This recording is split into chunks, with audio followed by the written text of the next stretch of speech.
आप सबको नमिता का शिमला की गलियों में स्वागत। अभी हम सब झाखू मंदिर पर पहुंच गए हैं और मैं अब आपको यहाँ का व्यू दे रही हूँ। चारों तरफ देवदार के पेड़ों से घिरे हुए हैं। यहाँ रेस्ट रूम और कॉटेजेस भी बने हुए हैं और सामने मिक्की माउस बने हुए हैं बच्चों के खेलने के लिए। और ये कार सेक्शंस भी है जिसमें कि बच्चे कार की सवारियाँ कर रहे हैं और इन्जॉय कर रहे हैं। और सबसे इंटरेस्टिंग है कि यहाँ कैमल राइड की भी व्यवस्था है। आप कैमल पे राइड कर सकते हैं। अगर राइड करेंगे तो 200 रुपये और कैमल के साथ पीठ पर बैठ के फ़ोटो खिंचवाएंगे तो 50 रुपये लिए जाते हैं। और चारों तरफ देवदार के जंगल हैं। और अब मैं ये झाखू टेम्पल के जंगल के बीच में बढ़ रही हूँ। देखिए कितने सुंदर सुंदर फूलों से ये जंगल लदे हुए हैं और खिले हुए हैं। चारों तरफ खूबसूरत फूल हैं। इस फूल की खूबसूरती को आप देखेंगे, ये सब पहाड़ों पर ही आपको सिर्फ देखने को मिलेंगे। धीरे धीरे हम इन घने जंगलों के बीच से होकर पहाड़ की सबसे ऊंची चोटी पर पहुंच रहे हैं। इतनी ऊंचाइयां हैं कि दम भी फूल रहे हैं। शाम हो गई है और काफ़ी ठंड भी महसूस हो रही है। लोगों का आना जाना लगा हुआ है क्योंकि झाखू मंदिर यहाँ का बहुत ही मशहूर मंदिर है जिसे कि देखने दूर दूर से लोग आते हैं। अब मैं झाखू टेम्पल के भीतर प्रवेश कर रही हूँ और मैं आपको दिखाते जा रही हूँ कि इसके चारों तरफ कितनी खूबसूरती छुपी हुई है। बीच में हनुमान जी का मंदिर और इस मंदिर के बगीचे में फूलों का मेला। ये फूलों का मेला, लोग यहाँ पर फ़ोटो शूट कर रहे हैं। कोई भी इन खूबसूरतियों को देखकर अपने आप को रोक नहीं पा रहा है। देखिए लोग किस तरह से फ़ोटो सेशन कर रहे हैं।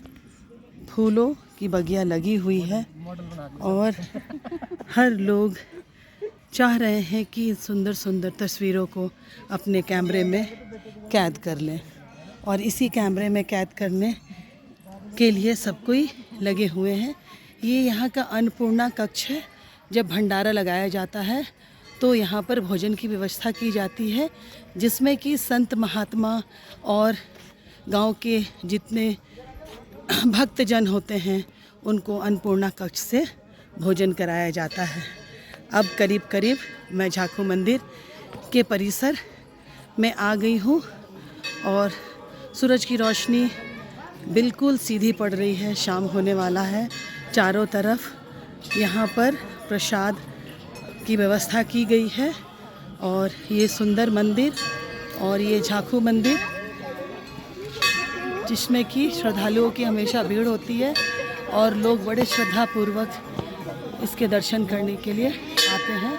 मैं एक बार इसका पूरा आपको चारों तरफ से दृश्यों का अवलोकन करा दे रही हूँ ताकि आपको ये समझ में आ जाए कि ये मंदिर कितना खूबसूरत है। सबसे तो आश्चर्य की बात है कि इतनी ऊंचाई पर इतने सुंदर मंदिर की स्थापना करना एक आश्चर्य की बात है। अब मैं करीब करीब मूर्ति के करीब पहुंच चुकी हूं और आपको हनुमान जी के दर्शन साक्षात करवाऊंगी कि ये कितने सुंदर ढंग से यहाँ जंगलों के बीच खड़े हैं, देवदार के जंगलों के बीच। और इनको देख के बस ऐसा लगता है कि ये हमारी रक्षा के लिए खड़े हैं।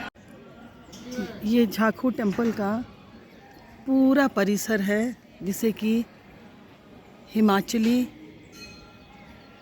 ढंग से बनाया गया है। जैसे हिमाचल में घरों को बनाया जाता है उसी तरह से बनाया गया है। काफ़ी सुंदर रंगीन रंगों से और पताकों से सजाया गया है। ये इसकी कथा रामायण काल की कथा है। मैं इसके बारे में भी आपको जानकारी दूंगी। मैं आपको हनुमान जी का साक्षात दर्शन करवा रही हूँ। आप देखिए कितने अच्छे से हनुमान जी अपनी गदा को लेकर खड़े हैं और भक्तजन उनका आशीर्वाद लेने के लिए उनके चरणों के नीचे खड़े हैं। इतने सुंदर ढंग से इस बनाए हुए मंदिर को देख के बड़ा ही आनंद आ रहा है। बच्चों के खेलने के लिए पार्क की व्यवस्था भी की गई है और बहुत ही सुंदर ढंग से इसे सजा संवार के टूरिस्टों के लिए रखा गया है। को झाकू टेम्पल की पूरी कहानी को बताऊंगी। प्राचीन झाकू मंदिर का इतिहास। शिमला नगर के ऐतिहासिक झाकू पर्वत के शिखर पर श्री हनुमान जी का प्राचीन मंदिर है। ऐसी मान्यता है कि लंका के युद्ध में जब हनुमान जी आकाश मार्ग से संजीवनी बूटी लेने के लिए हिमालय की ओर दूर गति तपस्या लीन यक्ष ऋषि पर पड़ी, कालांतर से उनके नाम पर ही ये यक्ष याकू याकू झाकू इस स्थान का नाम पड़ा। इस तरह से उस वक्त से इसको बहुत ही चर्चा में ली गई है और संजीवनी बूटी का परिचय जानने के लिए हनुमान जी यहीं पर उतर गए। उनके वेग से झाकू पर्वत जो पहले ऊंचा था आधा पृथ्वी के गर्भ में समा गया। बूटी का परिचय प्राप्त करने के उपरांत श्री हनुमान जी अपना साध्य प्राप्ति के लिए द्रोण पर्वत की ओर चले गए। जिस स्थान पर हनुमान जी उतरे थे वहाँ पर आज भी उनके चरण चिन्हों का मंदिर के पीछे कुटिया में संगमरमर से निर्मित कर सुरक्षित रखा गया है। ऋषि को वापसी में इसी स्थान से लौटने का वचन देकर हनुमान जी मार्ग में कालनेमी के कुचक में अधिक समय नष्ट होने के कारण श्री हनुमान जी छोटे मार्ग से अयोध्या होते हुए चले गए और प्रतीक्षारत ऋषि श्री हनुमान जी ने ऋषि को दर्शन दिए और न आने जाने का कारण बताया। उनके अंतर्ध्यान होने के तुरंत बाद ही एक स्वयंभू मूर्ति प्रकट हुई जो आज भी विद्यमान है। यक्ष ऋषि ने हनुमान जी की स्मृति को विद्यमान रखने के लिए मंदिर का निर्माण कराया। तदनुपरांत ऋषि अपनी चरण पादुका स्मृति चिन्ह यहीं छोड़कर अदृश्य हो गए। तब से आज तक मंदिर यहाँ पर विद्यमान है। इस तरह से ये झाकू की कथाएं हैं जो कि आप शिमला में जैसे ही एंटर करेंगे तो आपको 108 फीट ऊंची हनुमान जी की प्रतिमा यहाँ दिखाई देगी। आने के बाद आपको खाने पीने घूमने सबकी सुविधाएं रखी गई हैं। ये देखिए सुंदर सुंदर कैफेटेरिया जंगलों के बीच में बनाया गया है और ये अंडर ट्री कैफ़े है।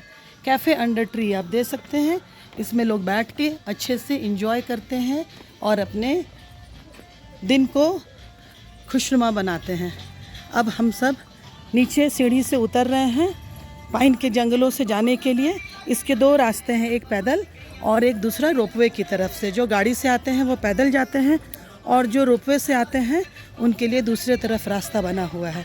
इस तरह से मैंने आपको पूरा झाकू मंदिर का वीडियो बना के दिखा दिया। आपको ऊपर से यहाँ का खूबसूरत व्यूज़ दे रही हूँ कि प्रकृति के बीच में बसना कितना खूबसूरत लगता है।